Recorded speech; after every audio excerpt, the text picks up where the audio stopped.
الحمد لله نحمده ونستعينه ونستغفره ونؤمن به ونتوكل عليه ونعوذ بالله من شرور أنفسنا ومن سيئات أعمالنا من يهده الله فلا مضل له ومن يضلله فلا هادي له وأشهد أن لا إله إلا الله وحده لا شريك له وأشهد أن سيدنا وحبيبنا وشفيعنا ومولانا محمدا أحمد عبده ورسوله صلى الله على سيدنا محمد وعلى آله وأصحابه وسلم تسليما كثيرا أما بعد فيقول الله سبحانه وتعالى في كلامه الكريم أعوذ بالله من الشيطان الرجيم بسم الله الرحمن الرحيم ود كثير من أهل الكتاب لو يردونكم من بعد إيمانكم كفارا حسدا من عند أنفسهم من بعد ما تبين لهم الحق صدق الله العظيم. عن أبي هريرة رضي الله تعالى عنه عن النبي صلى الله عليه وسلم قال قال رسول الله صلى الله عليه وسلم لا يجتمعان في قلب عبد الإيمان والحسد رواه النسائي صدق رسول الله صلى الله عليه وسلم أو كما قال صلى الله عليه وسلم. முழு உலகத்தையும் அண்ட சராசரங்களையும் படைத்து பரிபாலித்து போஷித்து பாதுகாத்து கொண்டிருக்கக்கூடிய ஏக வல்லவனாகிய அல்லாஹுக்கு சுப்ஹானஹு வ தஆலா ஒருவனுக்கே புகழ் அனைத்தும். அல்ஹம்துலில்லாஹ்.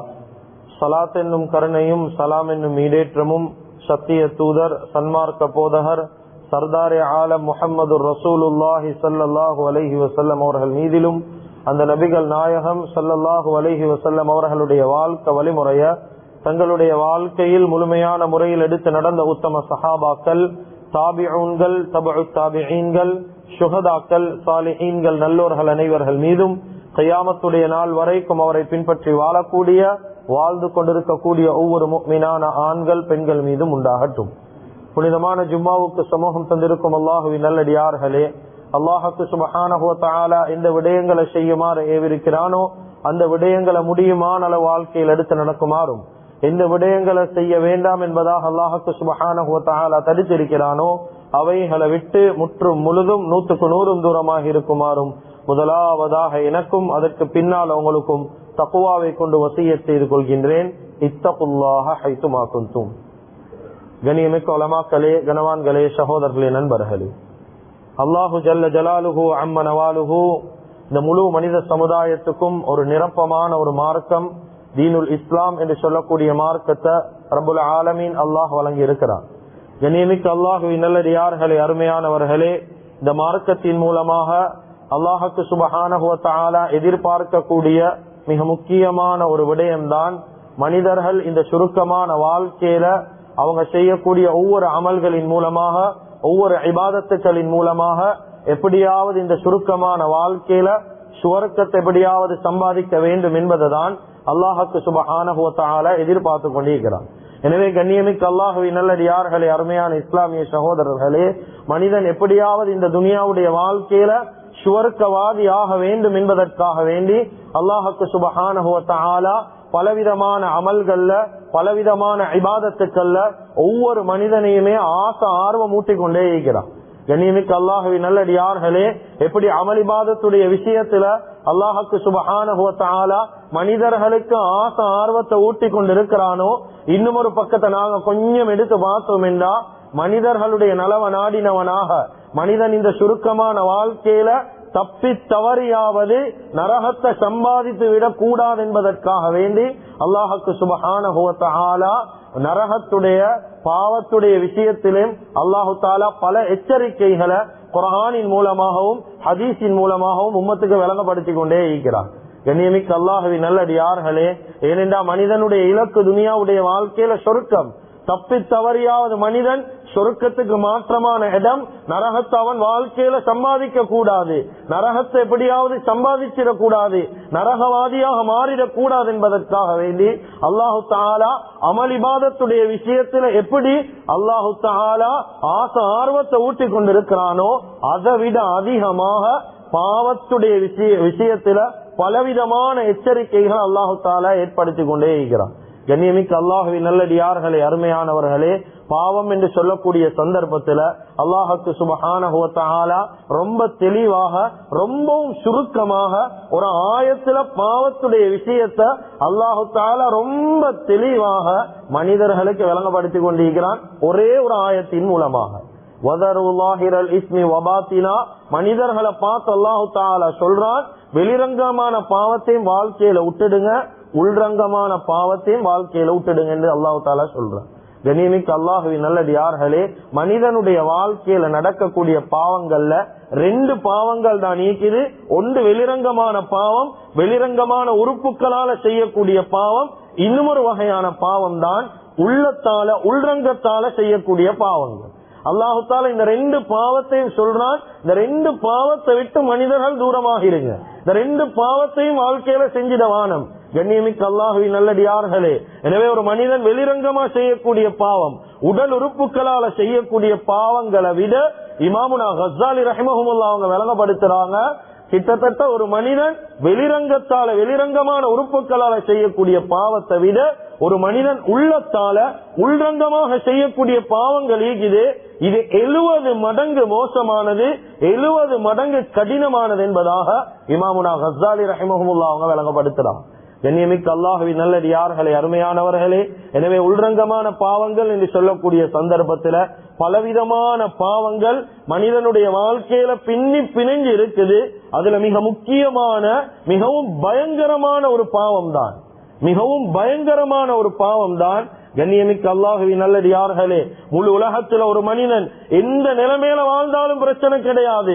அவன் பணக்காரனாக ஈக்கட்டும், ஏழையாக இருக்கட்டும், படித்தவனாக ஈக்கட்டும், படிக்காதவனாக ஈக்கட்டும், அவன் வாலிபனாக ஈக்கட்டும், வயோதிபனாக ஈக்கட்டும், ஆணாக இருக்கட்டும், பெண்ணாக இருக்கட்டும், துனியால வாழக்கூடிய சந்தர்ப்பத்துல எந்த நிலைமையில வாழ்ந்தாலும், எந்த கதாபாத்திரத்தில் ஒரு மனிதன் வாழ்ந்தாலும் கண்ணியமிக்க அல்லாஹுவின் நல்லடியார்களே, இந்த பாவத்துடைய விளிம்புக்கு ஒரு மனிதன் நிச்சயமாக பெய்த்துதான் வெளியில வரணும். அப்படி சொல்லக்கூடிய ஒரு பயங்கரமான ஒரு பாவம், முழு உலகத்துல முதலாவதாக நடந்த பாவம், மனிதனுடைய ஈமான அழிச்சு நாசமாக்கக்கூடிய ஒரு பாவம். கண்ணியமிக்க அல்லாஹுவின் நல்லடியார்களே, அருமையானவர்களே, இன்னும் வெளிப்படையாக சொல்றதாக இருந்தா பல பாவங்களுக்கு அடிப்படையான பெரும் பெரும் பாவங்களுக்கு அடிப்படையாக இருக்கக்கூடிய பயங்கரமான ஒரு பாவம் தான் பொறாமை என்று சொல்லக்கூடிய பாவம். கண்ணியமிக்க அல்லாஹுவின் நல்லடியார்களே, அருமையானவர்களே, இந்த பொறாமை என்று சொல்லக்கூடிய பாவம் இருக்குது. அதிகமானவங்க இது பாவமாகவே விளங்குது இல்லை, அவங்களின் மூலமாக பொறாமைகள் வெளிப்படுவது. ஆனா இது பொறாமையா இல்லையான்னு தெரியாத அளவுக்கு அந்த பாவத்துல சில மனிதர்கள் மூழ்கி இருக்கிறார்.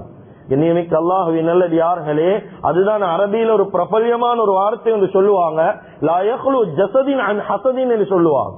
எந்த ஒரு உடம்பும் இந்த பொறாமையை விட்டு நீங்காம, பொறாமையை சந்திக்காம இல்ல, எல்லா உடம்பும் பொறாமையை சந்திக்கும், எல்லா உடம்பும் பொறாமையில கலந்துதான் நீக்கும். கண்ணியமிக்க அல்லாஹுவின் நல்லடியார்களே, குர்ஆன்ல அல்லாஹ் பலவிதமான பாவங்கள்ல இருந்து பலவிதமான விடயங்கள்ல இருந்து பாதுகாப்பு தேடுமாறு சொல்லிட்டு மிக முக்கியமான ஒரு சூறால அல்லாஹு தஆலா ஒரு விடயத்திலிருந்து பாதுகாப்பு கேட்க சொல்லி செல்றான். அதுதான் சூரத்துல் ஃபலக். எல்லாத்துக்கும் தெரிஞ்ச அறிஞ்ச ஒரு அத்தியாயம். வமின் ஷர்ரி ஹாசிதின் இதா ஹஸத், பொறாமைக்காரர்களுடைய பொறாமையை விட்டு அல்லாஹ் கிட்ட பாதுகாப்பு தேடிவோம். ஏன் அல்லாஹு தஆலா இதுல இருந்து பாதுகாப்பு தேடுமாறு சொல்றான்? கண்ணியமிக்க அல்லாஹுவின் நல்லடியார்களே, பொறாமை லேசான ஒரு பாவம் கிடையாது. அல்லாஹு தஆலா மட்டுமல்ல, உலமாக்கள் சொல்றாங்க, விளங்கப்படுத்துறாங்க. நபி ஸல்லல்லாஹு அலைஹி வஸல்லம் அவங்களுடைய ஒவ்வொரு வார்த்தைகள் இருந்து உலமாக்கள் எங்களுக்கு விளங்கப்படுத்தி கொண்டிருக்கிறாங்க. உள்ளத்துல இருக்கக்கூடிய நோயில அசத்துல் அம்ரால், பயங்கரமான ரொம்ப சித்தத்தான கடினமான ஒரு நோய் தான் ஒவ்வொரு மனிதன் கிட்ட இருக்கக்கூடிய பொறாமைன்னு சொல்லி சொல்றாங்க. கண்ணியமிக்க அல்லாஹுவின் நல்லடியார்களே, அருமையானவர்களே, இந்த காலத்துல எந்த மனிதனையுமே இந்த பொறாமை விட்டு வச்ச வரலாறு கிடையாது. எத்தனையோ பேர் சூனியக்காரனாக மாறினது இந்த பொறாமையால, எவ்வளவு பேர் செய்றவனா மாறினது இந்த பொறாமையால, எவ்வளவு பேர் கொலைக்காரனா மாறினது இந்த பொறாமையால, எவ்வளவு பேர் கொள்ளைக்காரனா மாறினது இந்த பொறாமையால, எவ்வளவு பேர் பெரும் பாவியாக நல்ல அமல் செஞ்ச மனிதன் பெரிய பாவியாக மாறினது இந்த பொறாமை என்று செல்லக்கூடிய பாவத்தின் மூலமாக. அதுதான் நபி ஸல்லல்லாஹு அலைஹி வஸல்லம் அவங்க சொன்னாங்க, ஈயாக்கும் வல் ஹஸத், பொறாமையுடைய விஷயத்துல நான் உங்களை எச்சரிக்கிறேன், பொறாமையில கவனமா இருந்துக்கோங்க, பொறாமை என்ற பாவத்துல கவனமா இருங்க. ஏன் தெரியுமா? ஃபஇன்னல் ஹஸத யஅகுலுல் ஹஸனாத் கமா தஅகுலுன் நாருல் ஹஸப் என்றாங்க ஸல்லல்லாஹு அலைஹி வஸல்லம். சொல்லி காட்டினாங்க. என்ன தெரியுமா? அழகான ஒரு உதாரணம் சொன்னாங்க. எப்படி நெருப்பு விறகுகளை எரிச்சு அப்படியே சாம்பலாக்கி போடுமோ அத போல ஒவ்வொரு மனிதன் கிட்ட இருக்கக்கூடிய நல்ல அமல்களை நல்ல விடயங்களை பொறாமை என்று செல்லக்கூடிய பாவம் அதை அப்படியே அழிச்சு நாசமாக்கி திண்டு போட்டுடும் என்றாங்க ஸல்லல்லாஹு அலைஹி வஸல்லம். கண்ணியமிக்க அல்லாஹ்வின் நல்லடியார்களே, அருமையானவர்களே, இன்னும் ஒரு ஹதீஸ்ல விளங்கப்படுத்தினாங்க. நான் இந்த குத்துபாவுடைய ஆரம்பத்துல சொன்ன ஹதீஸ், லா யஜ்தமிஆன், ஒரு மனிதனுடைய உள்ளத்துல ஒரு அடியானுடைய உள்ளத்துல ரெண்டு விஷயங்கள் சேர்ந்து ஈக்காது. ஸல்லல்லாஹு அலைஹி வஸல்லம் அவங்க சொன்னாங்க, ரெண்டு விடயங்கள் சேர்ந்து ஈக்காது. அதுல ஒன்றுதான் அல் ஈமானு வல் ஹஸத், ஈமானும் பொறாமையும் சேர்ந்து ஈக்காது என்றாங்க ஸல்லல்லாஹு அலைஹி வஸல்லம். ஏன் இப்படி சொன்னாங்க? ரெண்டு விதமான விளக்கங்கள் சொல்றாங்க. ஒன்று எப்படி என்ற உலமாக்கள் விளங்கப்படுத்துறாங்க, எந்த மனுஷன் உள்ளத்துல ஈமான் சரியா ஈக்குமோ அவன் உள்ளத்துல பொறாமை ஈக்காது, எவன் உள்ளத்துல பொறாமை ஈக்குமோ அவன் உள்ளத்துல ஈமான் ஈக்காது. அப்படி ஒரு மனிதன் ஈமான்தாரியாக ஈக்கிறாரு, பொறாம உள்ளத்துல வந்துட்டா அந்த ஈமான் என்று செல்லக்கூடிய அந்த பவர்ஃபுல்லான ரொம்ப பலமான விஷயத்தை கூட இந்த பொறாம என்று செல்லக்கூடிய பாவம் மிகச்சிடும். சுப்ஹானல்லாஹ். கண்ணியமிக்க அல்லாஹ்வின் நல்லடியார்களே, அருமையானவர்களே, அல்லாஹு தஆலா குர்ஆன்ல பல உதாரணங்களை சொல்லி காட்டுறாங்க. பொறாமையை விட்டு சுத்தமான மனிதர்கள் யாரு, சுத்தமான மக்கள் யாரு? கண்ணியமிக்க அல்லாஹ்வின் நல்லடியார்களே, சூரத்துல் ஹஷ்ர்ல அல்லாஹு தஆலா விளங்கப்படுத்துறான். அன்சாரி சஹாபாக்களுடைய விஷயத்தை அல்லாஹ் பேசுறான். மதீனா வாசிகள், அந்த மதீனாவுடைய சஹாபாக்களை பத்தி அல்லாஹ் பேசுறான். மக்கால இருந்து மதீனாவுக்கு ஹிஜ்ரத் செஞ்சு வந்தாங்களே, இந்த சஹாபாக்களுக்கு சொல்லுவாங்க முஹாஜிர்கள் என்று சொல்லி. இந்த முஹாஜிர்களுடைய விஷயத்துல இந்த அன்சாரிகள் எப்படி நடந்து கொண்டாங்க? சுப்ஹானல்லாஹ். குர்ஆன் சொல்லுது, வல்லதீன தபவவு الدار والإيمان من قبلهم يحبون من هاجر إليهم ولا يجدون في صدورهم حاجة مما أوتوا ويؤثرون على أنفسهم ولو كان بهم خصاصة. குர்ஆன் தெளிவாக பேசுது. அந்த முஹாஜிர்கள் வந்தாங்க, முஹாஜிர்கள் அந்த அஹதியா வந்த சஹாபாக்களுக்கு இடம் கொடுத்தது மட்டுமல்ல, எல்லா தேவையும் பூர்த்தி செஞ்சு கொடுத்தாங்க. யாரு? அன்சாரி தோழர்கள், அன்சாரி சஹாபாக்கள், மதீனாவை சேர்ந்த சஹாபாக்கள். எல்லா உதவியும் வாழ்க்கையில செஞ்சு கொடுத்தாங்க, எல்லா நிலைமையிலும் உதவியாக இருந்தாங்க. எந்த அளவுக்கு என்றா ஒரு கட்டத்துல கிதாபில் எழுதுறாங்க, அன்சாரி சஹாபாக்களை விட அந்த அகதியாக வந்த முஹாஜிர் சஹாபாக்கள் இவங்க அவங்களை விட பொருளாதாரத்துல முன்னுக்கின்றாங்க. சுப்ஹானல்லாஹ். எங்கட சமூகத்துல நாங்க எப்படி பாக்குறோம்? ஒரு மனிதன் எங்களுக்கு கீழால தொழிலாளி ஆயிந்தா தொழிலாளியா தான் நீ மவுத்தாகணும் என்று தான் நினைக்கிறோம். ஏன் அவனை முதலாளியா ஆக்கி பார்க்கறதுக்கு விருப்பம் இல்ல. எப்பயும் எனக்கு கீழே தான் நீக்கணும், எனக்கு கீழே தான் நீ நீக்கணும், ஏன் பேச்சுக்கு தான் கட்டுப்படணும். நீ முதலாளி ஆகிறல்ல, அது விருப்பம் இல்ல, பொறாம. எங்களை விட முன்னுக்கு பேசிடுவான் என்ற ஒரு பொறாம. கண்ணியமிக்க அல்லாஹ்வின் நல்லடியார்களே, சஹாபாக்கள் அன்சாரி தோழர்கள் கூப்பிட்டு இடம் கொடுத்து வியாபாரத்தை சொல்லி கொடுத்து வியாபார ஸ்தலத்தை காட்டி கொடுத்து வியாபாரம் செய்யறாங்க. அன்சாரி தோழர்களை விட பெரிய நிலைமைக்கு போறாங்க பொருளாதாரத்துல. ஆனாலும் உள்ளத்துல சின்ன சலனமும் இல்லை. சுப்ஹானல்லாஹ். அப்ப எப்படியான கல்வி ஐக்கும் அவளோட கல்வி. அது மாத்திரமல்ல, ஆட்சிக்கு தகுதியான நிலைமைக்கு வந்தாங்க. மக்கால இந்த மதீனாக்கு ஹிஜ்ரத் செஞ்சு வந்த சஹாபாக்கள் இந்த நேரத்துல நபி ஸல்லல்லாஹு அலைஹி வஸல்லம் அவங்க முன்னால வந்து ஒரு அறிவித்தல் ஒன்று கொடுத்தாங்க. சுப்ஹானல்லாஹ், சுப்ஹானல்லாஹ். ஒரு அறிவித்தல் ஒன்று சொன்னாங்க. எப்படி தெரியுமா? என்னுடைய தோழர்களே, என்னுடைய தோழர்களே, ஆட்சி என்று சொல்லி ஒரு விஷயம் வந்துட்டா இந்த ஆட்சியுடைய தலைவர்களாக என்னையோட மக்கால இந்த மதீனா ஹிஜ்ரத் செஞ்சு வந்த அந்த முஹாஜிர், அந்த அஹதியான சஹாபாக்கள் இவங்க தான் ஆட்சி செய்வாங்க, ஆட்சியாளர்களா ஈப்பாங்க. அவங்களுக்கு கீழ் அமைச்சர்களா அன்சாரிகள் நீங்க தான் நீக்கணும் என்றாங்க. சுப்ஹானல்லாஹ். கொஞ்சம் யோசிச்சு பாருங்க கண்ணியமிக்க அல்லாஹ்வின் நல்லடியார்களே.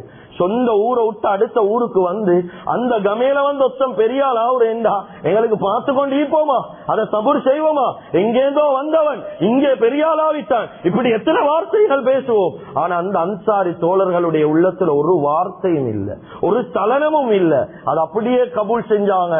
அதுதான் சுத்தமான உள்ளமுடையவங்க சஹாபாக்கள்.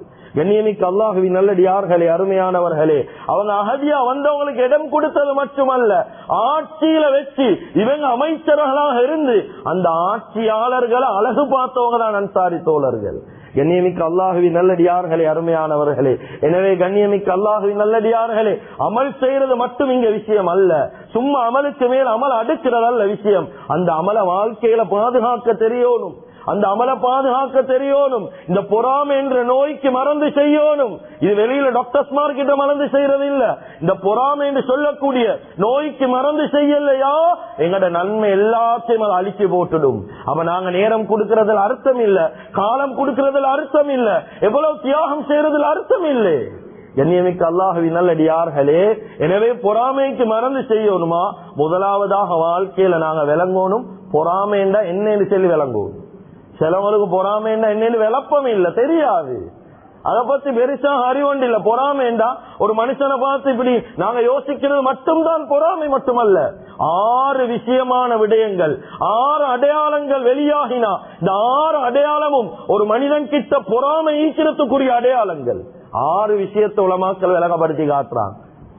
அதுல ஒன்றுதான் சொல்லி காட்டுறாங்க, அல் ஹஸது ஹுவ தமன்னி ஸவாலு நிஅமத்தில் கைர் என்றாங்க.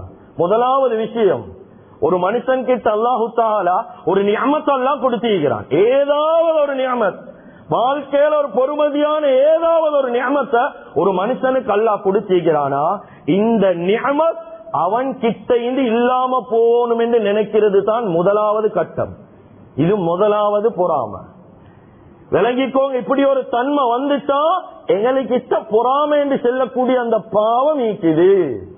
ஒரு மனுஷனுக்கு ஒரு நியமத்தை கொடுத்திருக்கிறான் அல்லாஹ், இந்த நியமத்தை அவன்கிட்ட இல்லாம போகணும், அவன்கிட்ட பறி போகணும். அது ஆட்சி ஐக்கியலும், அதிகாரம் ஐக்கியலும், நிர்வாகம் ஐக்கியலும், எதுவா இருந்தாலும் அவன்கிட்ட அது பறி போகணும் என்று நினைக்கிறோமே, இதுதான் பொறாமையிட முதலாவது கட்டம். கண்ணியமிக்க அல்லாஹ்வின் நல்லடியார்களே, 2வது உலமாக்கள் சொல்றாங்க, அப்படி நாங்க நினைச்சு நினைச்சு நினைச்சு அந்த மனுஷன் கிட்டே அந்த நியமத் இல்லாம போவலையா, அது இல்லாம போறதுக்குரிய முயற்சியை செய்வார் இவர் வாழ்க்கையில. எப்படியாவது அவரை பத்தி தேவையில்லாத மாதிரி பறத்துறது, இல்லாட்டி பரப்புறது, தேவையில்லாத எண்ணங்களை சொல்றது. அவருடைய வாழ்க்கையில எப்பயோ செஞ்ச பாவம் உண்டிக்கும், அந்த பாவம் இவருக்கு தெரியும், அந்த மனுஷன் சென்ற தௌபா இவருக்கு தெரியாது. செஞ்ச பாவத்தை மட்டும் தெரிஞ்சு வச்சுக்கிறார், அந்த மனுஷன் அழுந்த அழுகை இவருக்கு தெரியாது. அந்த பாவத்தை வெளிக்கொண்டு வந்து சமூகத்தில் ஒரு கேவலத்தை கொண்டு வருவாரு. அவருடைய மரியாதை இல்லாமல் ஆக்கணும், அவருடைய கண்ணியத்தை இல்லாம ஆக்கணும். இது 2வது கட்டம். அவருக்கு செய்யக்கூடிய அந்த நியமத்தை எப்படியாவது இல்லாம ஆக்கணும் என்று சொல்லி முயற்சி செய்வாரு. இதுவும் ஒரு வித பொறாமதான். 2வது உலமாக்கள் செல்றாங்க. 3வது சொல்றாங்க எப்படி என்றா, 3வது ஒரு கட்டம் கொண்டு வரும். எப்படி தெரியுமா? எனக்கு கிடைக்காட்டியும் பிரச்சனை இல்ல, அவனுக்கு எந்த அந்த நியமத் கிடைக்க கூடாது. சுப்ஹானல்லாஹ், இதுவும் ஒரு விதமான பொறாமை. இந்த நிலைமையும் ஒரு மனிதனுக்கு வந்துட்டா எங்களுக்கு பொறாமை என்ற பாவம் நீக்குது. இதுக்கு தௌபா செய்யணும், இந்த பாவத்திலிருந்து கலரணும், இந்த தன்மையை இல்லாமலாக்கணும். எனக்கு கிடைக்காட்டையும் பிரச்சனை இல்ல, ஆனா அடுத்தவனுக்கு மட்டும் கிடைக்க கூடாதுன்னு நினைக்கிறது. 4வது கட்டம் உலமாக்கள் விளங்கப்படுத்துறாங்க, அவனுக்கு ஈக்கிறத போல எனக்கும் ஓடும். ஒத்தன் ஒரு ஊடு எடுத்துட்டான், அவன் ஊடு மாதிரியே ஒரு ஊடு எனக்கு ஓடும், அவன் வாகனம் மாதிரி எனக்கும் ஓடும், அவன் உடுத்திக்கிற டிரெஸ் போல எனக்கும் ஒரு டிரெஸ் ஓடும். இப்படி நினைக்கிறது இதுவும் ஒரு விதமான பொறாமைதான். இது பொறாமையுடைய வெளிப்பாடுதான். இது கண்ணியமிக்க அல்லாஹ்வின் நல்லடியார்களே, 5வது வெளிப்படக்கூடிய அடையாளம் தான், அவனுக்கு வாழ்க்கையில் ஒரு சந்தோஷம் வந்தா. ஒருத்தரை நாங்க நோட் பண்ணி கொண்டு இப்பவுமே வாழ்க்கையில எங்க போறான், எங்க வாரான், என்ன நிலைமையில ஈக்கிறான், அவருடைய வேலையை செய்யறதுக்கு டைம் இல்ல, ஆனா இவரை பாக்குறதுக்கு அவருக்கு டைம் ஈக்குது. அவன் வாழ்க்கையில ஒரு சந்தோஷம் நடந்துடேலா, இவனுக்கு சரியான கவலையாயிக்கும். இவனுக்கு கிடைச்ச நியமத்தை கொண்டு இவன் சந்தோஷப்படுறல்ல, அவருக்கு கிடைச்ச நியமத்துல அவர் சந்தோஷப்படுறாரு. அத கொண்டு இவரு கவலைப்படுவாரு. அவனுக்கு கிடைச்சிட்டு இவருக்கு நிம்மதி இல்லாம போகுது. இது பொறாம. 6வது உலமாக்கள் விளங்கப்படுத்துறாங்க, வாழ்க்கையில் அந்த மனிதனுக்கு ஒரு கவலை வந்துச்சுன்னு வைங்களே, அவன் ஒரு கஷ்டத்துல விழுந்துச்சான் என்று வைங்களே, ஒரு நஷ்டத்துல விழுந்துச்சான் என்று வைங்களே, இவன் உள்ளம் குளிர்காய ஆரம்பிக்கும், இவன் சந்தோஷப்பட ஆரம்பிப்பான். இதுவும் ஒரு வகையான பொறாம. இந்த 6 அடையாளங்களுக்குதா விளங்கிக்கோங்க. எங்ககிட்ட பொறாமை இது. நாங்க பொறாமை என்ற பாவத்திலிருந்து வெளியே வரணும். குர்ஆன் இததான் சொல்லுது, இன் தம்சஸ்கும் ஹஸனத்தும் தஸவுஹும் வ இன் துஸிபுக்கும் முஸீபத்துன் யஃப்ரஹு பிஹா வ இன் தஸ்பிரு வ தத்தகு லா யதுர்ருக்கும் கைதுஹும் ஷைஆ. குர்ஆன் சொல்லுது, அவனை பார்த்து அவன வாழ்க்கையில சந்தோஷம் நடந்தா இவனுக்கு கவலை, அவன் வாழ்க்கையில முசீபத்து வந்தா இவனுக்கு சந்தோஷம். அவன் கவலைப்படட்டும் சந்தோஷப்படட்டும், பிரச்சனை இல்ல. நீங்க உள்ளத்துல பொறுமையா இருங்க.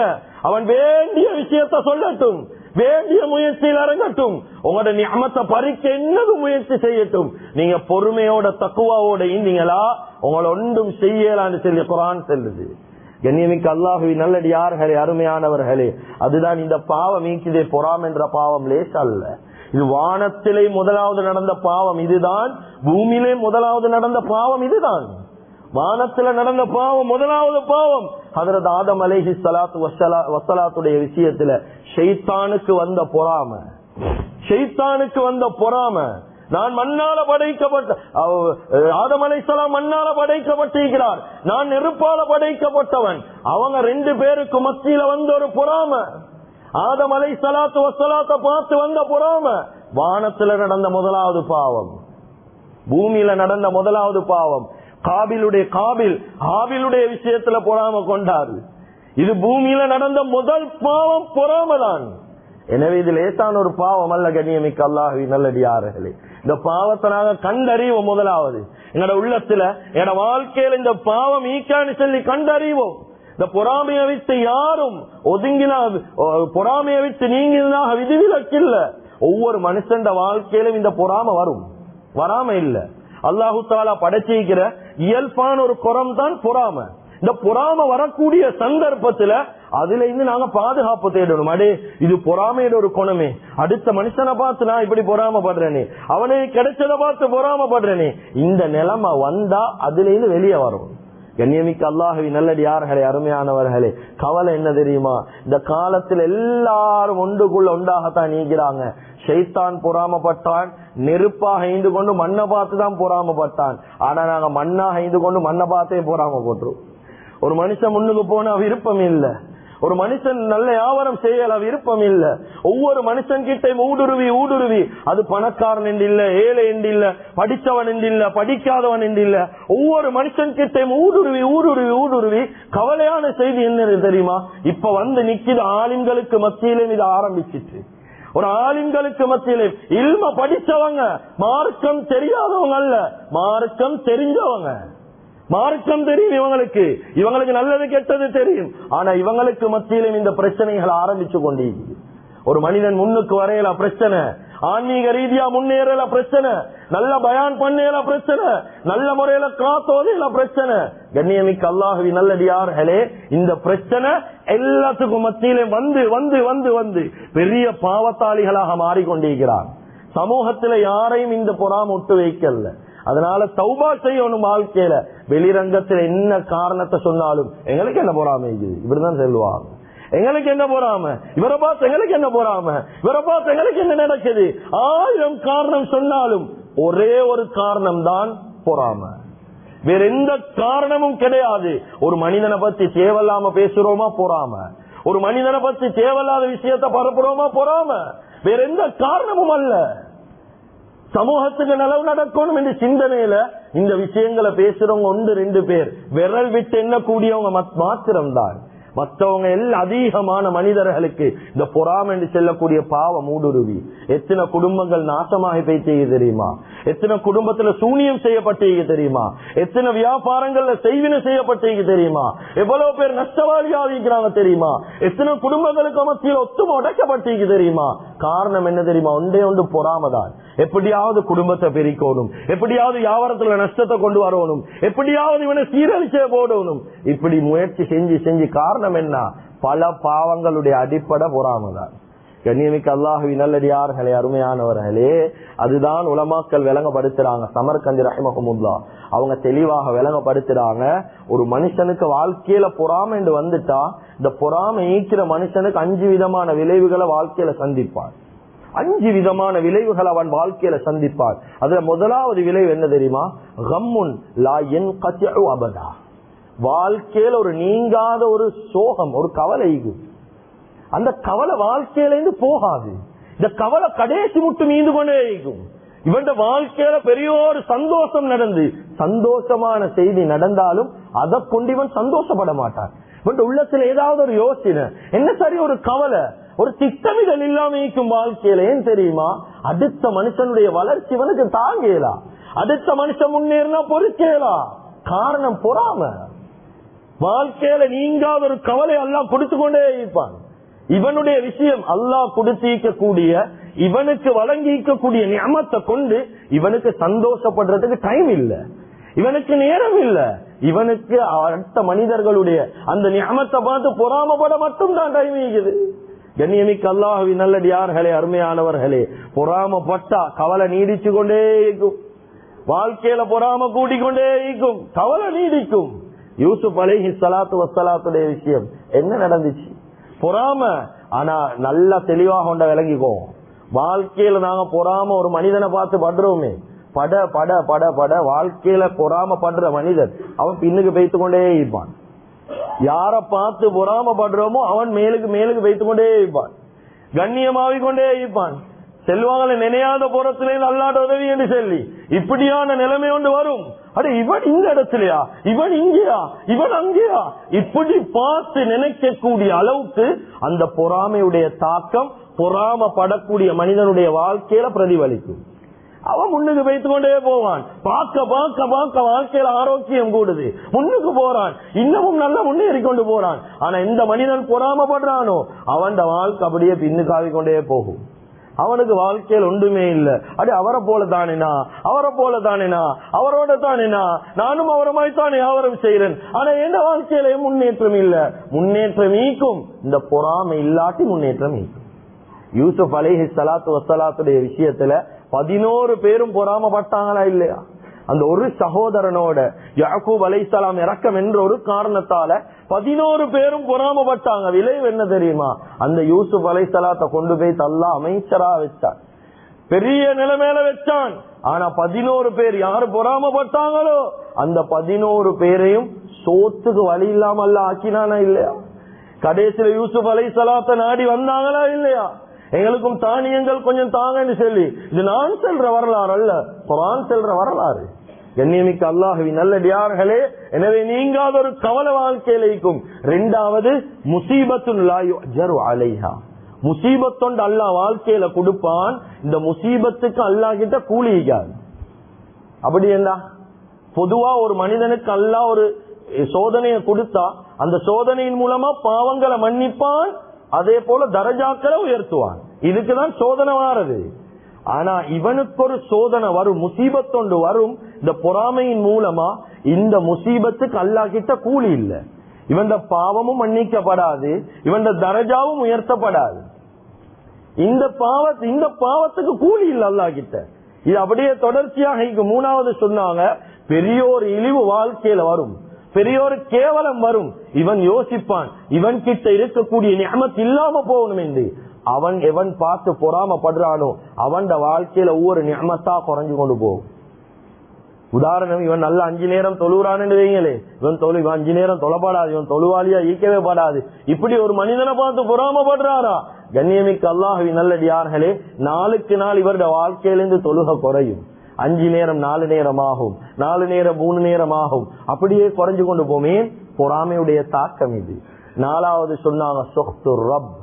அல்லாஹுடைய வெறுப்பு அந்த மனுஷன் மேல வரும்.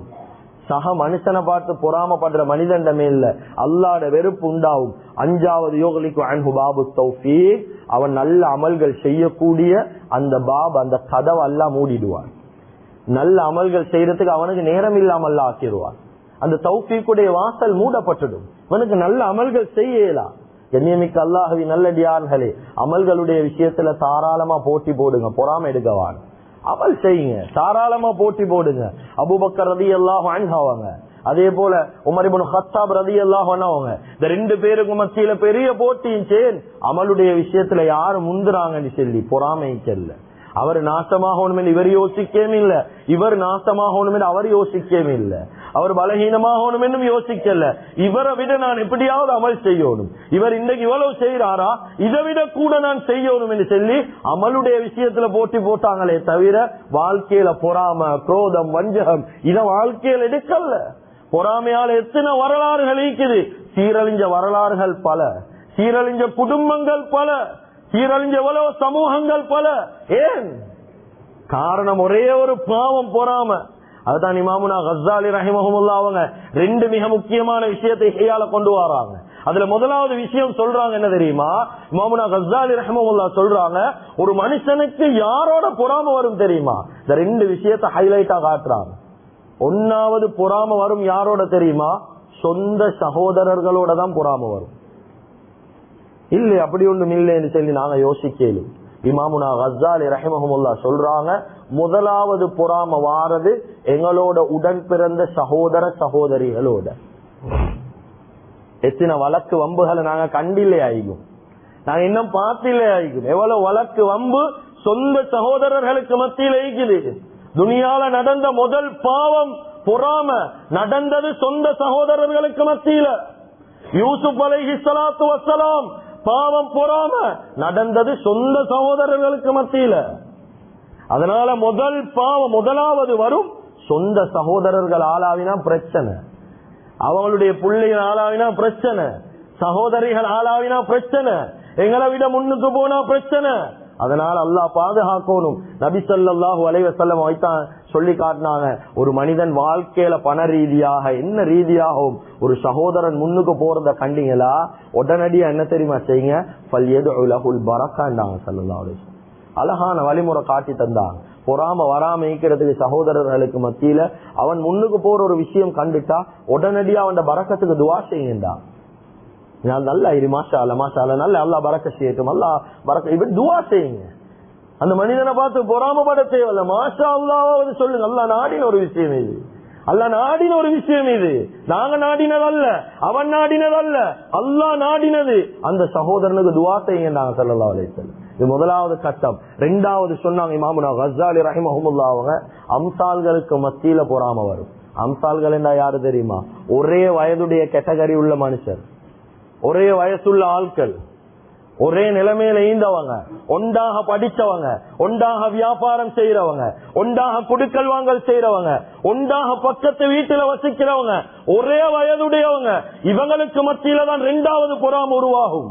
அடே நான் இந்த இடத்துல இருக்கிறேன், இவன் எப்படி அவ்வளவு தூரத்துக்கு போனான், இவன் எப்படி அவ்வளவு முன்னேறினான், அவனும் நானும் ஒன்றாதான் படிச்சோம், ஒன்றாதான் ஓதினோம், ஒரு நிலைமைக்கு அவன் வந்துட்டான், நான் ஏன் இன்னும் இப்படி இருக்கிறேன். ஒரு வயதுடையவர்களுக்கு மத்தியில பொறாம வரும். அதுதான் ஸல்லல்லாஹு அலைஹி வஸல்லம் என்ன தெரியுமா சொன்னாங்க, உங்களோட கையில சதக்கா ஈகுதா, ஜகாத் ஈகுதா, குர்பான் ஈகுதா, முதலாவதாக பக்கத்து வீட்டில் இருக்கிறவங்களுக்கு கொடுங்க என்னன்னு சொன்னாங்க. நீங்க ஆளாவது அடுத்த மனுஷன் பார்த்து பொறாமப்படக்கூடாது, குறிப்பா பக்கத்து வீட்டு மனுஷன். ஏன் பக்கத்து வீட்டு மனிதர்கள் யாரு? சில சந்தர்ப்பங்கள் சின்னத்திலேருந்து ஒன்றா வளர்ந்து கேளும், இவங்களுக்கு மத்தியில லேசா பொறாம வந்துடும். அதனாலதான் அவங்களோட சேர்ந்து போங்கன்றாங்க. அவங்களோட ஒரு கவலையா நீங்க பங்கெடுங்க, பக்கத்து வீட்டு மனிதர்களுடைய விஷயத்துல பங்கெடுங்க. ஸல்லல்லாஹு அலைஹி வஸல்லம் சொன்னாங்க, அல் ஹத்துல் ஜவார் ஃபஅர்பஊன தார். பக்கத்து வீடுன்னா யாரு தெரியுமா? சுத்திக்கிற 40 ஊடோட பக்கத்தோடு ஸல்லல்லாஹு அலைஹி வஸல்லம். பக்கத்து வீட்டு மனிதர்களுடைய விஷயத்துல கவனம் எடுங்க, அவங்களோட கொஞ்சம் சேர்ந்து போங்க, அது சதக்காக்களை கொடுங்க, ஜகாத்தை கொடுங்க. அதனால பொறாமையிலிருந்து தேச பாதுகாப்பு தேடிக்கொள்ளும். அப்படி இல்லையா பொறாம வரதான் ஆரம்பிக்கும். நாங்க அங்க போவேலா பொறாம, இங்க போவேலா பொறாம, பிரச்சனை வரதான் ஆரம்பிக்கும். கண்ணியமிக்க அல்லாஹ்வின் நல்லடியார்களே, பொறாம படுங்க, ரெண்டு விஷயத்துல படுங்க. நபி ஸல்லல்லாஹு அலைஹி வஸல்லம் சொன்னாங்க, ரஜுலுன் ஆதாஹுல்லாஹுல் குர்ஆன் ஆதாஹுல்லாஹுல் குர்ஆன் ஃபஹுவ யத்லூஹு ஆனா அல்லைலி வ ஆனா அன்-நஹார். சொன்னா ஒரு மனுஷனுக்கு குர்ஆன் அல்லாஹ் கொடுத்திருக்கிறான், இரவு பகலா அதை ஓதி கொண்டிருக்கிறான், அந்த மனுஷனை பார்த்து பொறாம படுங்க. ஏன் தெரியுமா? எனக்கும் இப்படி குர்ஆன் ஓதுற பாக்கியம் கிடைக்கணுமே, எனக்கு குர்ஆன் பாக்கியம் இல்லை, இப்படி பொறாம படுங்க. இரண்டாவது சொன்னாங்க ரஜுலுன் அதாஹுல்லாஹு மாலன் ஃபஹுவ யுன்ஃபிகுஹு ஆனா அல்லைலி வ ஆனா அன்-நஹார். ஒரு மனுஷனுக்கு சொத்து செல்வத்தை அல்லாஹ் கொடுத்திருக்கிறான், அதை கொண்டு அவன் என்ன செய்யறான், சதக்காக்கள் ஜகாத்துகள் அல்லாஹ்வுடைய பாதையில கொடுத்து செலவழிச்சு கொண்டிருக்கிறான். இந்த மனுஷனை பார்த்து பொறாமப்படுங்க. ஏன் அல்லாஹ் தஆலா எனக்கும் தந்து நானும் அல்லாஹ்வுடைய பாதையில கொடுக்கணும். இப்படி இந்த ரெண்டு பேரை பார்த்து பொறாமப்படுங்க, அவங்கள பார்த்து பொறாமப்படுங்க. இந்த ரெண்டு விஷயத்துல மட்டும்தான் அனுமதி கொடுக்கப்பட்டு, வேற எந்த விஷயத்திலும் அனுமதி கொடுக்கப்பட்டு இல்ல. கண்ணியமிக்க அல்லாஹ்வின் நல்லடியார்களே, அருமையானவர்களே, அல்லாஹ்வுக்கு தெரியும் துனியால யார் எப்படி வைக்கணும் என்று சொல்லி. அல்லாஹ்வுக்கு தெரியும். நாங்க நீங்க யாரும் எவ்வளவு முயற்சி செஞ்சும் அவனை விட முன்னுக்கு போக மேலா கீழே வரைய மேலா. அல்லாஹ்க்கு தெரியும் அவன் எங்க வைக்கணும் எங்க வைக்க கூடாது. அதுதான் உலமாக்கள் விளங்கப்படுத்துறாங்க. சில மனுஷருக்கு அல்லாஹ் தஆலா செல்வத்தை கொடுத்திருப்பான், மௌத்து வரைக்கும் அவன் செல்வந்தன் பணக்காரன், அவனுக்கு வறுமையை கொடுக்கறதில்ல. ஏன் தெரியுமா? உலமாக்கள் விளங்கப்படுத்துறாங்க, இவனுக்கு வறுமையை கொடுத்தா இவன் காஃபிர் ஆகிருவான். நபி ஸல்லல்லாஹு அலைஹி வஸல்லம் என்ன சொன்னா, காதல் ஃபக்ரு யகூனு குஃப்ரன் என்றாங்க. ஒரு மனுஷன் வாழ்க்கையில வறுமை வாரது குஃப்ருக்கு கொண்டு போகும் என்றாங்களே. ஏன் அப்படி சொன்னாங்க தெரியுமா? சில மனுஷன் வாழ்க்கையில வறுமையை கொடுத்தா இவன் காஃபிர் ஆகிருவான். அதனால அல்லாஹ் தஆலா செல்வந்தனா தான் அவனை மௌத்தாக்குவான், செல்வந்தனாவே வாழ்க்கை முழுக்க வைப்பான். சில மனிதர்கள் அல்லாஹ் வறுமையிலே தான் வைப்பான். அவனு எவ்வளவு துவா கேட்டாலும் காசு பணம் கிடைக்காது, அவனுக்கு ஈக்கிற நிலைமையிலே தான் நீப்பான். என்ன காரணம் தெரியுமா? இவனுக்கு காசு பணத்தை கொடுத்தா இவன் வலிக்கெட்டு போவான், இவன் பாவம் செய்வான். புதுசா சல்லி பார்த்தா அப்படி பாவம் செய்ய ஆரம்பிப்பாங்க, இல்லாத ஆசைகள் எல்லாம் வரும், பாவத்தின் பக்கம் போவாங்க. அதனால அவனுக்கு செல்வத்தை கொடுக்க மாட்டான், அவனை வறுமையில தான் எல்லாம் வைப்பான், அப்படியே தான் இருப்பான். அதே போல சொல்றாங்க, ஒரு மனுஷன் அல்லாஹ் நோயிலே படுக்க வச்சு நோயிலே மௌத்தாக்குவான். இவனை அயாத்தாக்கி ஆபியத்தாக்கி இவனை விட்டா இவன் பாவம் செய்ய ஆரம்பிச்சிடுவான். இவன் ஆபியத்தை கூட நன்மை செய்ய மாட்டான், இவன் பாவம் செய்வான், இவனால அநியாயம் நடக்கும். அதனால இவனை நோயில தான் வைக்கணும். சில மனுஷனுக்கு அல்லாஹ் நோயே கொடுக்க மாட்டான், உஜாராவே தான் நீப்பான், நோயில லேசில புலவே புல மாட்டான். அதுக்கு காரணம் அவனுக்கு நோயை கொடுத்தா அவன் மார்க்கத்தை விட்டே வெளியே வைத்துடுவான். நோய் அவனுக்கு தாங்கிக் கொள்ளலாம், அவனுக்கு நோயை கபூல் செய்யலாம், அவன் மார்க்கத்தோட்டு வெளியே பேசிடுவான். அதனால இவனை படுக்க போடுறல, இவனை ஆரோக்கியமா தான் வைக்கும். அதனால கண்ணியமிக்க அல்லாஹ்வின் நல்லடியார்களே, குர்ஆன் இதான் என்ன சொல்லுது, லியத்தஹித பஅதுஹும் பஅதா, உலகத்தை ஒரு நிலைமைக்கு வைக்க, ஒரு பேலன்ஸா வைக்கதான் அல்லாஹ் தஆலா ஒவ்வொரு மனிதர்களை ஒவ்வொரு ரீதியில வச்சிருக்கிறான். அதனால மேலே இருக்கிற மனிதனை பார்த்து நாம பொறாமப்படுறது, என்னைய விட அவன் முன்னேறிட்டான், என்னைய விட அவன் நல்ல நிலைமையில இருக்கிறான், இப்படி பொறாமைகள் போட்டே வரல. இப்படி நாம ஏன், இது அல்லாஹ்வுடைய அது கபூலியத், அல்லாஹ்வுடைய நிலைமை, அல்லாஹ் முடிவு செஞ்சுக்கிறது அப்படிதான் என்பதாக இதை நாங்க நினைச்சிட்டோம். இந்த பொறாமை என்ற பாவத்திலிருந்து லேசாக வெளியே வந்துடலும். எனவே எந்தெந்த விஷயங்களை பேசினோமோ கேட்டோமோ இஹ்லாஸோட இஸ்திக்லாஸோட மௌத் வரைக்கும் அமல் செய்யக்கூடிய பாக்கியத்தை அல்லாஹ் தஆலா நம் அனைவர்களுக்கும் வழங்குவானாக. யாழ் எங்கட பாவங்களை மன்னிப்பாயா,